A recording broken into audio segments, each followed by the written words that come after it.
வந்து உங்ககிட்ட ஏதோ ஒரு விஷயம் புலம்புறாங்க அப்படின்னா அதுக்கு அவங்களுக்கு சொல்யூஷன் தெரியாதுன்னு அவங்களுக்கு தெரியும். எனக்கு ஃபீவரா இருக்கு, ஐயோ கஷ்டமா இருக்கு அப்படின்னு புலம்புறேன்னா எனக்கு தெரியும் மாத்திரை போட்டால் சரியாயிடும். பட் ஸ்டில் நான் ஏன் உங்ககிட்ட புலம்புனா எனக்கு ஒரு எமோஷனல் சப்போர்ட் வேணும் அந்த டைம்ல. இட் இஸ் ஓகே, நீ என்ன பண்ணாலும் நான் கூட இருக்கேன் பார்த்துக்கிறேன் அப்படின்னு.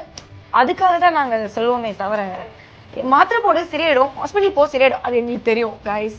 அப்படி பண்ணாதீங்க. அப்படி பண்ணிட்டு தான் இருந்தான் ஃபர்ஸ்ட். ஓகே, எக்ஸ்கியூஸ் மீ, எனக்கே தெரியும் மாத்திரை போடணுன்றது, நீ தயவுசெய்து அது சொல்லாத, இப்போ என்னதாண்டி சொல்லணும், கொஞ்ச நேரம் கேளு அப்படின்ட்டு. அப்புறம் அதுக்கு புரிஞ்சிருச்சு அவனுக்கு. ஓகே, அவளுக்கு தேவை அந்த எமோஷனல் சப்போர்ட் தான் அப்படின்னு சொல்லிட்டு கொஞ்ச நேரம் நல்லா கேட்பான். கேட்டு முடிச்ச உடனே எங்க அம்மா எல்லாம் ஃபோன் பண்ணும்போது சொல்லிடுவான், இப்போ நீங்க புலம்ப போறீங்களா இல்லை உங்களுக்கு பதில் வேணுமான்னு கேட்பான். எங்க அம்மா வந்து நான் புலம்ப போறேன் அப்படின்வாங்க. சரி புலம்பு அப்படின்ட்டு உட்காந்து. கேர்ள்ஸ் வந்து உங்ககிட்ட ஏதோ ஒரு விஷயம் புலம்புறாங்க அப்படின்னா அதுக்கு அவங்களுக்கு சொல்யூஷன் தெரியாதுன்னு அவங்களுக்கு தெரியும். எனக்கு ஃபீவரா இருக்கு, ஐயோ கஷ்டமா இருக்கு அப்படின்னு புலம்புறேன்னா எனக்கு தெரியும்